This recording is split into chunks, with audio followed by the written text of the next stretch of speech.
Hello প্রিয় student, আশা করছি তোমরা সকলেই ভালো আছো এবং সুস্থ আছো। আজ আমি তোমাদের থার্ড সেমিস্টারে একটা পেপার রয়েছে যেটা ছন্দ ও অলংকার।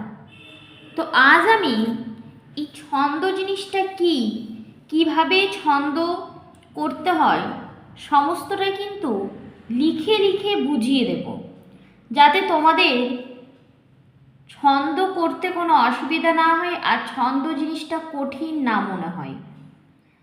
আজকে আমার এই ভিডিওটা যারা সম্পূর্ণ দেখবে তাদের কিন্তু খুবই ইজি মনে হবে ছন্দ জিনিসটা। আমি কোডটা লিখে দিচ্ছি। অনেকে দেখবে এটার মানেই জানো না, তাই না? বাংলা অনার্স করছো অথচ এটার মানে জানে না। তো এটার মানে একবার আমি বলে দিই, যার জন্য লিখেওছি। তো বিএ অর্থাৎ ব্যাচেলার অফ আর্টস, আমরা যারা আর্টস নিয়েছে ধরো, তো যারা সায়েন্স নিয়েছে তারা বিএসসি, যারা কমার্স নিয়েছে তারা বিকম লিখবে। তো যারা আর্টস নিয়েছে অর্থাৎ বেঙ্গলি বা তোমার হিস্ট্রি, পলিটিক্যাল সায়েন্স, এগুলো মানে পলিটিক্যাল সায়েন্সটা যদিও বিকমে পড়ছে। তো যারা আর্টস নিয়েছো তারা কিন্তু BA, bachelor of arts. H অর্থাৎ কি অনার্স, যারা বাংলায় অনার্স করছো, হিস্ট্রি অনার্স করছো, সবাই কিন্তু অনার্সটা লিখবে। তাহলে বিএ, এইচ মানে অনার্স, বিএনজিসি মানে বেঙ্গলি, আর সি মানে হচ্ছে কোডটা কি 302। এটার পেপারটার কোড হচ্ছে 302। এটা কিন্তু থার্ড সেমিস্টারে তোমাদের রয়েছে। দেখো, ছন্দ করতে গেলে আমাদের মনে হয় অনেক কঠিন, কিন্তু আমরা যদি ছন্দ জিনিসটা একটু ভালোভাবে বুঝি বা ছন্দ জিনিসটা কি একটু জানি, তাহলে খুবই সহজ মনে হবে। তাহলে কি জানবো? আমরা জানবো ছন্দ হচ্ছে শ্রুতিমধুর শব্দের শিল্পময় বিন্যাস। অর্থাৎ কিছুই বুঝতে পারলে না, তাই না? আমি লিখে দিই, তারপরে তোমাদের সমস্তটা বোঝাচ্ছি। দেখো আমি লিখলাম, এবারে কি লিখলাম দেখো, ছন্দ হলো শ্রুতিমধুর শব্দের শিল্পময় বিন্যাস। শুনতে যেটা ভালো লাগবে সেটাই হচ্ছে ছন্দ, শ্রুতিমধুর শব্দের। ছন্দ জিনিসটা পদ্য ব্যবহৃত হয়, গদ্য কিন্তু ব্যবহৃত হয়। কিভাবে হয় আরেকটা বলবো, কাব্যের বাহন হচ্ছে কিন্তু ছন্দ। আর পদ্যে কিন্তু এই ছন্দের কিন্তু সুস্পষ্ট প্রকাশ, মানে পদ্যের ক্ষেত্রে আমরা ছন্দকে দেখতে পাই। ছন্দ মানুষের কথার উপর সৃষ্ট। মানুষ যত ভালোভাবে গুছিয়ে কথাটা বলবে তত সুন্দর কিন্তু ছন্দ তৈরি হবে। ছন্দ কিন্তু কানে শোনার কিন্তু বিষয়, আমরা কানে কিন্তু ছন্দটা শুনতে পাই। সব জিনিসটা আমি আজকে তোমাদের বিস্তারিতভাবে বোঝাবো, কিভাবে কানে শুনতে পাবে, কিভাবে ছন্দ হবে, কিভাবে বুঝবে এটা ছন্দ, মানে সব কিছু বোঝাবো। আর ছন্দটা কি বলতো? কথার শিল্প। আমি বললাম যেটা একটু আগে, যে তোমাদের যে ছন্দ যে যত ভালোভাবে গুছিয়ে বলবো, যত ভালো আমরা শব্দ ব্যবহার করতে পারবো, সেটাই হচ্ছে ছন্দ। তার ধ্বনির কিন্তু সৌন্দর্য। ছন্দ তাই কিন্তু শিল্পিত বাকৃতি। এক কথায় যদি সহজ ভাষায় আমরা বলতে যাই, তাহলে পদ্য রচনার বিশেষ রীতি হচ্ছে কিন্তু ছন্দ। একটা দেখো আমি এক্সাম্পল ওইদিকে দেব, আরেকটা কথা বলে দেব। আমরা যে প্রতিদিন কথা বলি, হ্যাঁ, সেই কথাগুলি ভেবে চিনতে সাজিয়ে গুছিয়ে কিন্তু বলি না। বলি, দেখো মনে মনে ভাবো, বলি না। আমরা যে কোনো শব্দ যেমন খুশি কিন্তু আমরা ব্যবহার করি, সেজন্য কোনো নিয়ম বা আদর্শ মানতে হয় না। আমাদের উদ্দেশ্যে শ্রোতাকে যে কোনো প্রকারে বক্তব্যটি বোঝাতে হবে। যেমন একটি সাংসারিক কথাবার্তার মাধ্যমে আমি বোঝাচ্ছি, ধরো কোনো কথা আমাদেরকে কাউকে বোঝাতে হবে। তো একটা আমি এক্সাম্পল এখানে লিখেছি, দেখো, রাগ করো না, তোমার পায়ে পড়ি। কি করলে টাকা আসবে? তুমি এই উপায় বলো, সোনা দানায় ঘর ভর্তি করে দেব। এটা একটা কথা, এটা শ্রোতাকে বলছে। এবারে আমরা এখানে জানবো এটা কিভাবে ছন্দ। এটা তো একটা সিম্পল সাধারণ কথা, আমরাও তো বলে থাকি এই কথাটা, হ্যাঁ, কিন্তু এটা কিন্তু একটা দারিদ্র জীবনী স্ত্রীকে কথাটা বলছে স্বামী। আমরা বুঝতেই পাচ্ছি। মুখে যা এসেছে তাই সে বলেছে, চমৎকার করে বলতে বা সে কিছু কায়দা করেনি। এখানে তোমরা কিছু কায়দা দেখতে পাচ্ছ লেখাটার মধ্যে? দেখতে পাওনি তো? শব্দগুলিকেও কোনো নিয়মে আনতে হয়নি। মিষ্টি মধুর শব্দ এখানে কিন্তু খোঁজেনি, মিষ্টি মধুর কোনো শব্দ এখানে নেই। কিন্তু এই কথাটি যখন কোনো কবি প্রকাশ করবেন, তখন তিনি কি লিখবেন দেখো, আমি লিখে দিয়েছি 3 লাইন। ধরো নাহি দিলে ধরিব দুপাই, কি করিতে হবে বলো সে উপায়, ঘর ভরি দিব সোনায় রূপায়, বুদ্ধি যোগাও তুমি। এটা কিন্তু একজন কবি বলবেন, আর এই কথাটা যিনি বলেছেন তিনি হলেন রবীন্দ্রনাথ ঠাকুর।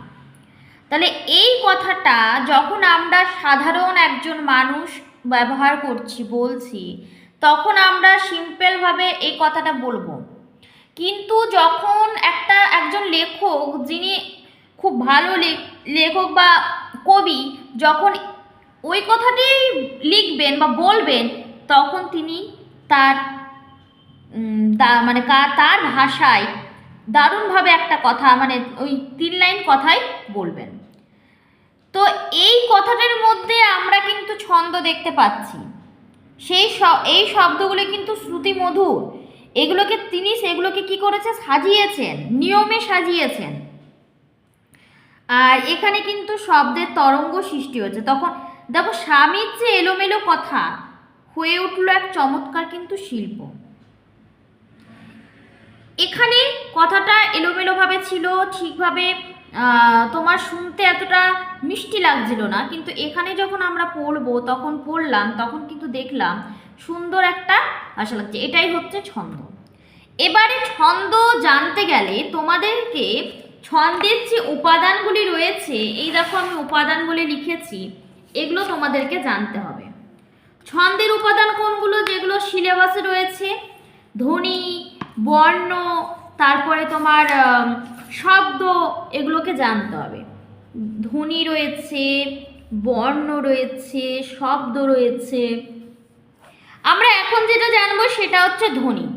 ধ্বনিটা কি না, মানুষের ইচ্ছায় তার গলা থেকে যে নিঃসৃত স্বর, যেটা বায়ু স্তরে শোনার মতো একটা স্পন্দন, সেটাই হচ্ছে ধ্বনি। ধরো আমি পড়াচ্ছি তোমাদেরকে, আমার ভেতর থেকে আমার নিজের স্বইচ্ছায় একটা গলা থেকে স্বর বেরোচ্ছে, এবং যে স্বরগুলো কিন্তু মানেও রয়েছে, সেটাই হচ্ছে ধ্বনি। আমাদের বাকযন্ত্র থেকে উচ্চারিত যে নিঃসৃত আওয়াজ, সেটাই হচ্ছে ধ্বনি। যেমন অ, আ, এগুলো আমরা কিন্তু জেনে আসি। অ, আ, এগুলো কিন্তু ধ্বনি, একটা উচ্চারণ করছি আমরা, আমার ইচ্ছায় আমি একটা গলা থেকে স্বর বের করছি, সেটাই হচ্ছে ধ্বনি। এটা ধ্বনি দেখো আমরা কানে শুনি, চোখে দেখি না। ধ্বনি আমরা চোখে দেখতে পাচ্ছি না, আমরা কানে শুনতে পাচ্ছি। আমাদের যে আওয়াজটা বেরোচ্ছে আমরা শুনতে পাচ্ছি, আমরা কি ভেতরে দেখতে পাচ্ছি আওয়াজটা কিভাবে বেরোচ্ছে বা কোথা থেকে বেরোচ্ছে, এগুলো আমরা দেখতে পাচ্ছি না। তো এটা হচ্ছে সাউন্ড, প্রথমেরটা চলে গেল, এটা ধ্বনির সাউন্ড। এবারে বর্ণ অর্থাৎ লেটার। বর্ণ জিনিসটা কি দেখো, ধ্বনিটা নিয়ে আমি বেশি কিছু বললাম না, কারণ আমরা ছোট থেকে ধ্বনি পড়ে আসছি। ধ্বনির আবার দুটো ভাগও রয়েছে, স্বরধ্বনি, ব্যঞ্জন ধ্বনি। স্বরধ্বনি অর্থাৎ যে ধ্বনি মানুষের গলা থেকে স্বাভাবিকভাবে সম্পূর্ণ ও সুস্পষ্টভাবে উচ্চারিত হচ্ছে, সেটাই হচ্ছে স্বরধ্বনি। আর ব্যঞ্জন ধ্বনি হচ্ছে, দেখো এগুলো আমরা কিন্তু ছোট থেকেই পড়ে এসেছি, তাই কিন্তু খুব একটা বলার প্রয়োজন মনে করছি না আমি। আর ব্যঞ্জন ধ্বনিটা হচ্ছে যে ধ্বনি বাকযন্ত্রে বাধা পেয়ে স্বরধ্বনির সাহায্যে উচ্চারিত হচ্ছে, যেমন ট, ক, খ, গ, এগুলো কিন্তু বাকযন্ত্রে বাধা পাচ্ছে, তারপর উচ্চারিত হচ্ছে, এটা হচ্ছে ব্যঞ্জন ধ্বনি। তো এটা গেল, এটা আর বললাম না। এবার আসছে বর্ণ। এবার আমরা জানবো বর্ণ জিনিসটা কি। বর্ণ অর্থাৎ কিন্তু লেটার। কি না, ধ্বনির প্রতীক হলো বর্ণ। বর্ণ কিন্তু আমরা চোখে দেখতে পাই। তা যেমন বর্ণ হলো শ্রুতিগ্রাহ্য, আমরা শুনতে পাই। রূপহীন ধ্বনির দৃষ্টিগ্রাহ্য চিত্রের বা প্রতীক, আমরা দেখতেও পাই বর্ণ, শুনতেও পাই। একটা লিখছি, ধরো আমি লিখে দিলাম, এই যেমন ধরো অ, আ, এগুলোই লিখলাম। এগুলো আমরা দেখতেও পাচ্ছি, এটা লিখলাম, এটা তো একটা বর্ণ, লিখলাম আবার দেখতেও পাচ্ছি, আবার পড়লে শুনতেও পাচ্ছি, তাই এটা বর্ণ। এই বর্ণগুলি যদি আমরা কণ্ঠোচ্চারিত কতগুলি ধ্বনির কিন্তু লিখিত রূপ এই বর্ণগুলি। সুতরাং কানে শুনলে যা হয় ধ্বনি, আর চোখে দেখলে হয় বর্ণ। আমরা কানে শুনছি সেটা ধ্বনি, আর আমরা চোখে দেখতে পাচ্ছি এগুলো, এই দেখো ধরে এই লেখাগুলো, এগুলো দেখতে পাচ্ছি, এগুলো হচ্ছে বর্ণ। এবারে আমরা জানবো ওয়ার্ড। এগুলো কিন্তু তোমাদের ছন্দ করতে গেলে জানতে হবে। এগুলো যদি না জানো তাহলে কি করে আর ছন্দ করাবো বলো? তার জন্য তোমাদের আগে আমি এগুলো নিয়ে একটু টানছি। ওয়ার্ড অর্থাৎ শব্দ। শব্দ কাকে বলে না? শব্দ হলো অর্থযুক্ত ধ্বনি বা ধ্বনিগুচ্ছ। যেমন ব, ই, এ দুটি একটি ধ্বনি। এরা যখন মিলিত হচ্ছে তখন তৈরি হয়ে যাচ্ছে বই। বুঝতে পারলে ব্যাপারটা? ব, রস্য এগুলো কিন্তু একটা করে শব্দ, একটা করে ধ্বনি, কিন্তু এরা দুজন যখন মিলিত হয়ে যাচ্ছে তখন তৈরি হয়ে যাচ্ছে শব্দ। যেমন আরও একটা এক্সাম্পল তোমাদের আমি দিই, বইটা দিলাম, যেমন ড্রাম, শ্যাম, এগুলো কিন্তু আমরা যখন ধরো রা একটা কথা, র একটা, ম একটা, বা রা একটা, ম একটা কথা, যখন দুটো জিনিস একসাথে যোগ হয়ে যাবে তখন সেটা একটা শব্দ, একটা ওয়ার্ডে কিন্তু পরিণত হবে। এবারে আমরা জানবো ছন্দের উপকরণ।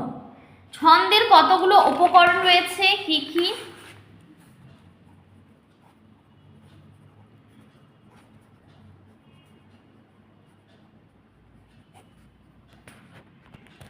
দেখো, ছন্দের উপকরণ কিন্তু রয়েছে 7টি।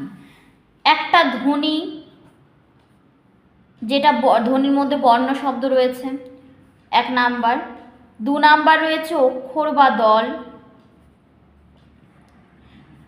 3 নাম্বার রয়েছে মাত্রা বা কলা। এগুলো কিন্তু সমস্তটাই আমাদের এক এক করে জানতে হবে। দেখো আমি কিন্তু ওই কয়েকটি জিনিস লিখে দিলাম, অর্থাৎ 7টি, যেগুলো ছন্দ করতে গেলে আমাদের আগে জানতে হবে। ধ্বনি। ধ্বনি দেখো, ছন্দের আলোচনায় ধ্বনি বা বর্ণের কিন্তু একটা গুরুত্বপূর্ণ ভূমিকা রয়েছে।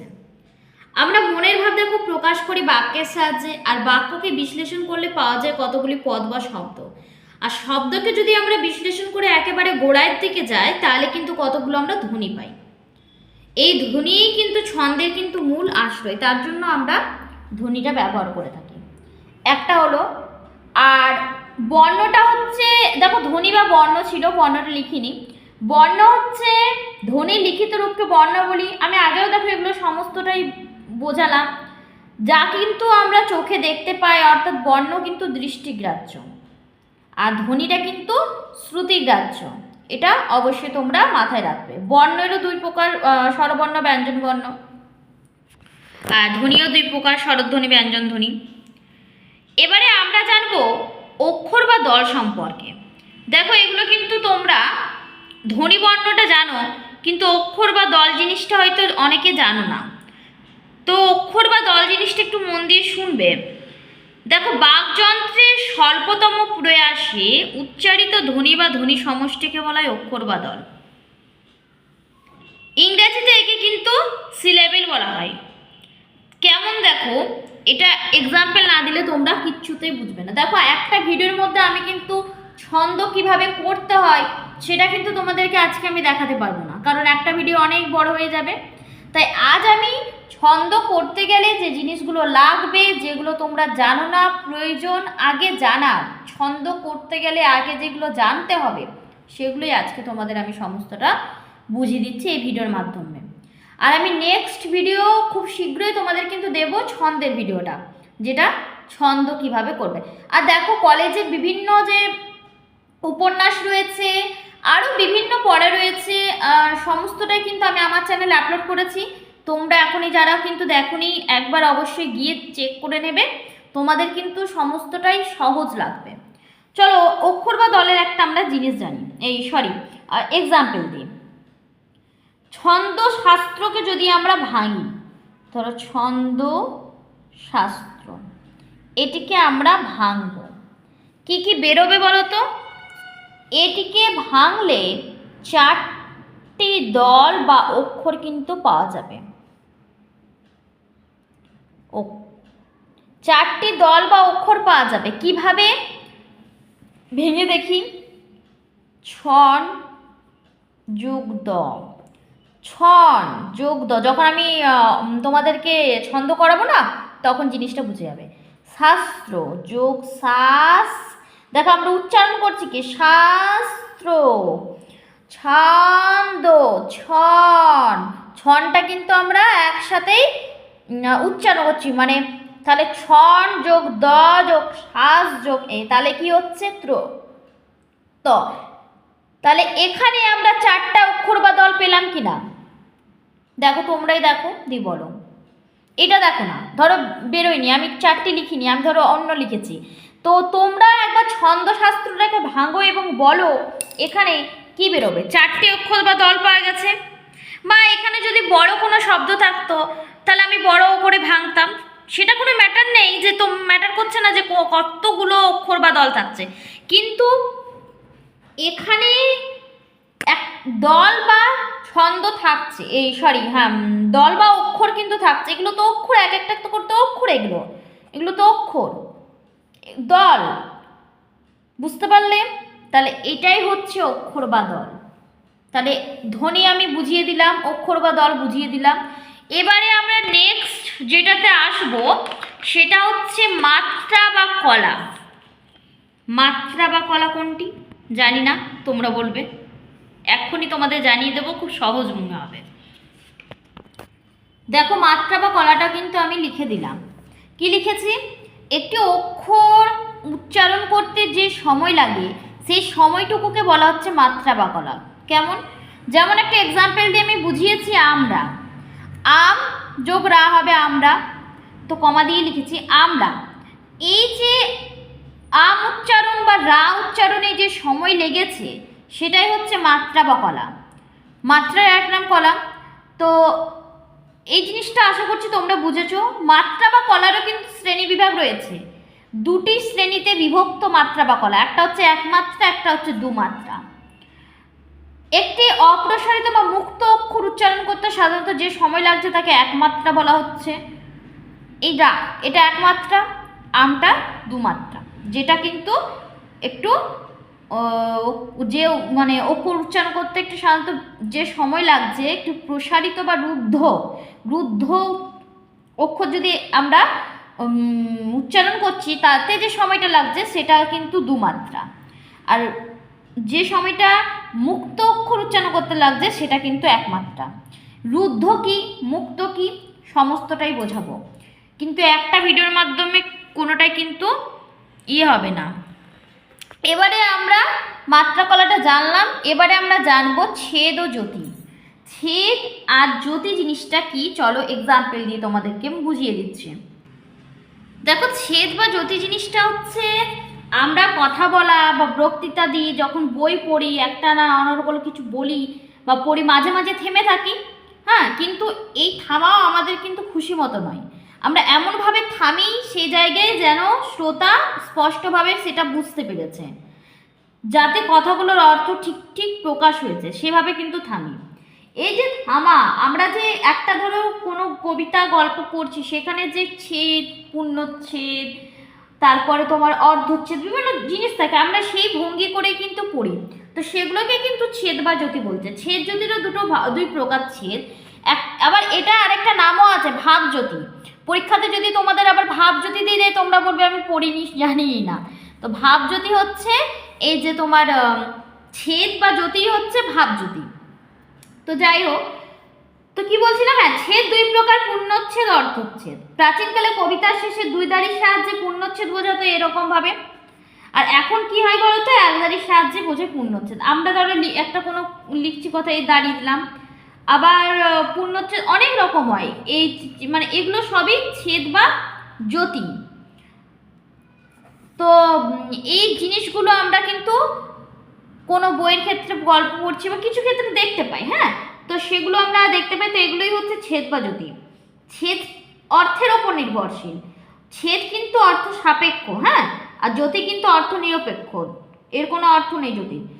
আর ছেদের নির্দিষ্ট কিন্তু সাংকেতিক চিহ্ন আছে, যে চিহ্নগুলো আমি এক্ষুনি তোমাদেরকে দেখালাম, এগুলো কিন্তু ছেদের চিহ্ন আমরা দেখতে পাবো। কিন্তু জ্যোতি চিহ্নহীন, জ্যোতির কোনো চিহ্ন নেই। জ্যোতি জিনিসটা কি, ছেদ জিনিসটা কি, এটা যদি তোমাদের সম্পূর্ণভাবে মানে ভিডিও চাই তো অবশ্যই আমাকে কমেন্ট করবে, আমি একটা ওই সম্পূর্ণভাবে তোমাদের ভিডিও দেবো ওটা। আজ আরও রয়েছে পদ, পর্ব, চরণ, পংক্তি, আর লয় আর মিল। দেখো এই তিনটে যে আছে, এই তিনটে আমি নেক্সট ভিডিও দেবো, আজকে তোমাদের ভিডিওটা অনেক বড় হয়ে গেছে। এইগুলো আর এই ছেদ জ্যোতি থেকেই আমি ধরো এই চারটে একটা ভিডিও দেবো। আর ছন্দ কিভাবে করবে কিভাবে না, সমস্তটা তোমাদের কিন্তু আমি ভিডিওর মাধ্যমে জানাবো। দেখো তো আমার আজকের ভিডিওটি কিন্তু আমি এখানেই শেষ করছি। আশা করছি তোমরা ছন্দ সম্পর্কে কিছু হলেও ধারণা কিন্তু একটু হলেও আমার ধারণা কিছু করতে পারলে। তোমাদের এত যে কঠিন লাগছিল, ধরো অনেকের কাছে এটা কঠিন লাগে, এটা একটা কঠিন পেপার মনে হয়, কিন্তু যদি তুমি একটা মন দিয়ে করো না, যেমন ম্যাথসের ক্ষেত্রে কিন্তু আমরা দেখি অনেকে দুর্বল রয়েছে, অনেকেই মনে হয় অনেকেই দূরে থাকতে চাও, তাই না? তাই তো আমরা আর্টস নিয়েছি, তাই না? তো যাই হোক, সেরকমই ছন্দ অলংকার এগুলো থেকে দূরে থাকলে হবে না। তোমাদেরকে এই যে এত কঠিন জিনিসটা, সেটা কিভাবে তোমরা সহজ করবে সেটা সবসময় চেষ্টা করবে, আর সহজ মনে করবে। তোমরা প্রথমে ভেবে নেবে না যে এটা খুবই কঠিন, তাহলে কিন্তু কোনোদিন পড়া হবে না। তো যাই হোক, আমি কিন্তু তোমাদের আজকে যতটা পারলাম একটু হলেও কনসেপ্ট তোমাদের ক্লিয়ার করতে পারলাম। আর যদি তোমাদের ভিডিওটি ভালো লাগে তো অবশ্যই আমার চ্যানেলটিকে সাবস্ক্রাইব করে দেবে, তোমরা যাতে এরকমই নতুন নতুন ভিডিও কিন্তু সব থেকে প্রথমে পেয়ে যাবে। এবং আমার যদি কোথাও কিছু ভুল হয়ে থাকে তো তোমরা প্লিজ সেটা অ্যাভয়েড করবে। আজকের ভিডিওটাই এই পর্যন্তই থাকলো। তোমরা ভালো থাকবে, সুস্থ থাকবে। আমি নেক্সট ভিডিও খুব শীঘ্রই নিয়ে আসবো। আর তোমরা যারা আগ্রহ ছন্দ সম্পর্কে জানার আরও অনেক কিছু, তাহলে অবশ্যই কমেন্ট করে আমাকে জানাবে।